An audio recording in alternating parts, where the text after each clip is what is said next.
नमस्कार, मैं हूं मनोज टिबड़ेवाल आकाश। निष्पक्ष और बेबाक खबरों के सबसे बड़े प्लेटफॉर्म डायनामाइट न्यूज पर आपका स्वागत है। ये एक ऐसा शो है जिसमें हम बात करते हैं दिन की सबसे बड़ी खबर पर बड़ी चर्चा। आज देश भर में बहस छिड़ी हुई है कि विधायिका और न्यायपालिका का कार्यक्षेत्र क्या है। देश के उपराष्ट्रपति जगदीप धनखड़ ने कल दिल्ली में राज्यसभा इंटर्नशिप के एक कार्यक्रम को संबोधित करते हुए कुछ बातें कहीं, जिसको लेकर पूरे देश में इस समय एक तरह से बखेड़ा खड़ा हो गया है, चर्चाएं हो रही हैं। उन्होंने दो प्रमुख बातें कहीं। पहली बात, पिछले महीने दिल्ली हाई कोर्ट के जज जस्टिस यशवंत वर्मा के घर नकदी मिली थी। इस पर उन्होंने सवाल खड़ा किया कि क्यों नहीं इस मामले में एफआईआर दर्ज हो सकती, क्यों सुप्रीम कोर्ट द्वारा एसआईटी बनाई गई, उनका ट्रांसफर किया गया, इसके बाद और कोई कार्रवाई नहीं की गई। उनका सवाल जायज है। देश के कानून सभी पर समान रूप से लागू होने चाहिए, बिल्कुल उन पर एफआईआर होनी चाहिए और उनको जांच का सामना करना चाहिए। जगदीप धनखड़ का यह सवाल जायज है, लेकिन सवाल यह उठता है कि ऐसा करेगा कौन? क्या सुप्रीम कोर्ट या फिर हमारी विधायिका? क्यों नहीं विधायिका आगे आती? क्यों नहीं उपराष्ट्रपति जी आप प्रधानमंत्री और गृह मंत्री और देश के मुख्य न्यायाधीश के समक्ष इस बात को रखते और एक गंभीर नतीजा लेकर आते, इसके बजाय कि सिर्फ आप एक सार्वजनिक कार्यक्रम में बयानबाजी करें।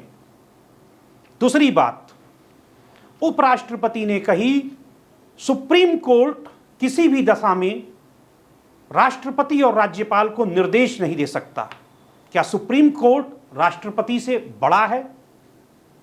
यह बयान इस समय चर्चा का विषय देश भर में बना हुआ है। सबसे पहले हम आपको बताते हैं जगदीप धनखड़ ने कहा क्या। But if it is judges, their category, FIR cannot be statewide registered. It has to be approved by the concerned judiciary. We cannot have situation where you direct President of India. And on what basis? The only right you have under the Constitution is to interpret the Constitution under Article 145(3). There it has to be 5 judges or more, boys and girls. When Article 145(3) was there, the number of judges in the Supreme Court was 8. Jagdeep Dhankhar ने न सिर्फ बयान दिया बल्कि अपने उपराष्ट्रपति के Twitter handle पर इसे लिखा भी। हम उसे बताते हैं उन्होंने क्या कहा। उपराष्ट्रपति महोदय ने कहा, अनुच्छेद 142 न्यायपालिका के पास उपलब्ध एक ऐसा परमाणु मिसाइल बन गया है जो लोकतांत्रिक शक्तियों के खिलाफ 24 घंटे इस्तेमाल किया जा रहा है। हम ऐसी स्थिति नहीं बना सकते जहां आप भारत के राष्ट्रपति को निर्देश दें। उन्होंने यह बात 8 अप्रैल के सुप्रीम कोर्ट के एक फैसले के संदर्भ में कही।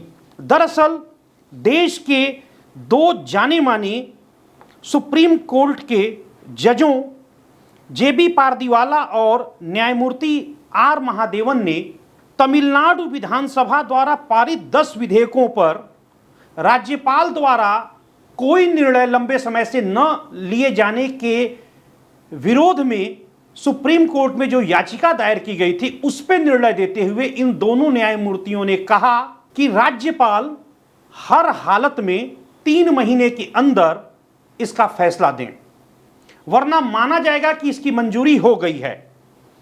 इसी पर प्रतिक्रिया देते हुए उपराष्ट्रपति ने कहा कि अनुच्छेद 142 को न्यूक्लियर मिसाइल के तौर पर इस्तेमाल किया जा रहा है। अब निर्णय जनता को करना है, किसके अधिकार क्षेत्र क्या हैं। यहां 2 सवाल खड़े होते हैं।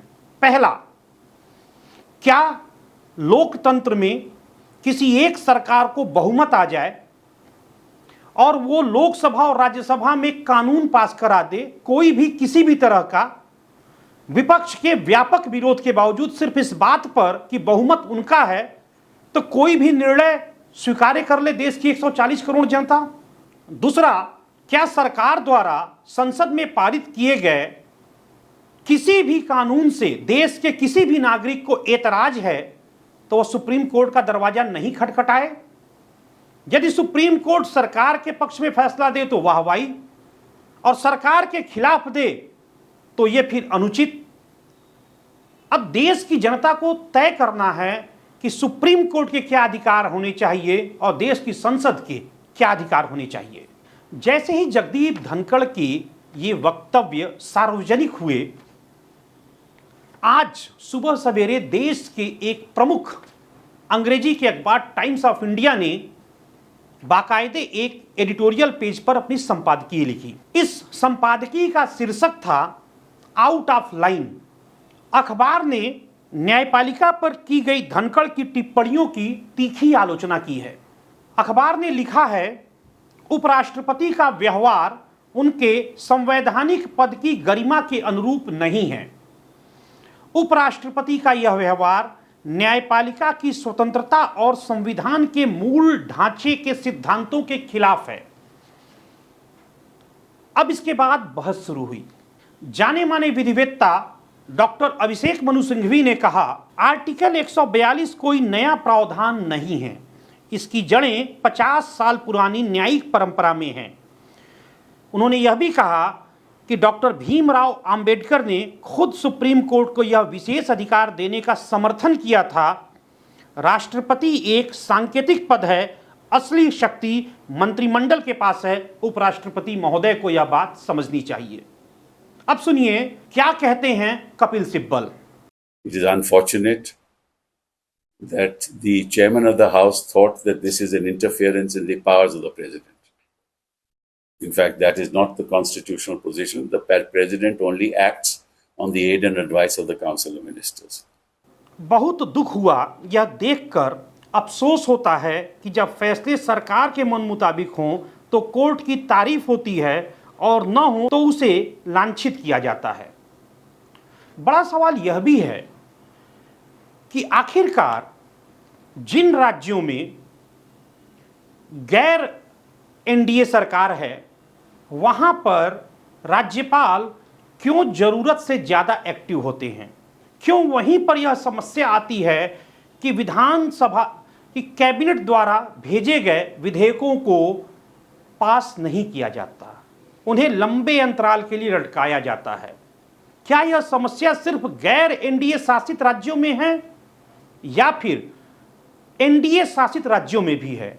वहां पर राज्यपाल और मुख्यमंत्री या राज्यपाल या कैबिनेट के बीच कोई समस्या क्यों नहीं आती? इस पर मंथन किया जाना जरूरी है कि कौन अपने अधिकारों का अतिक्रमण कर रहा है। यदि स्वयं सभी लोग अपनी जवाबदेही और विश्वसनीयता के प्रति ईमानदार बन जाएं तो शायद यह समस्या खड़ी ही न हो। बहरहाल, आज की इस बड़ी चर्चा में जुड़ने के लिए आप सभी का बहुत बहुत धन्यवाद।